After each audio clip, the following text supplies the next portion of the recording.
Sejarawan Aceh, Dr. Husaini Ibrahim, menyebutkan suku Mante sudah hidup di Aceh sejak 3000 sebelum Masehi.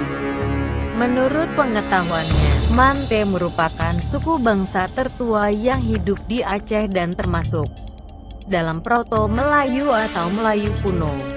Suku bangsa Proto-Melayu berasal dari Champa, Kamboja. Mereka mendatangi Aceh dengan melintasi Thailand, dan berlabuh di pesisir Aceh Besar.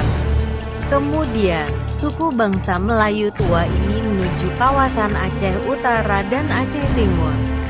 Dia mengatakan, suku Mante yang ada di Aceh tidak jauh berbeda dengan suku Melayu kuno, yang juga tersebar di beberapa daerah di Nusantara.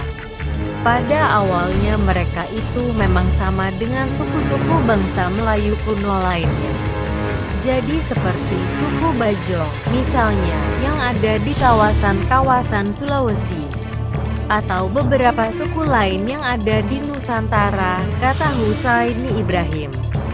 Dia mengatakan suku Mante tidak hanya hidup dan tersebar di kawasan Aceh Besar. Mereka juga tersebar di beberapa wilayah di Aceh, dan lebih banyak tinggal di pedalaman. Menurut Husaini, perkembangan teknologi serta masuknya pengaruh budaya asing turut memengaruhi bergesernya wilayah suku Mante ke pedalaman. Suku Mante dijelaskan oleh Husaini Ibrahim memiliki kaitan dengan orang-orang yang tinggal di pedalaman Aceh Besar, yang dikenal dengan istilah Rumo Dua Belah.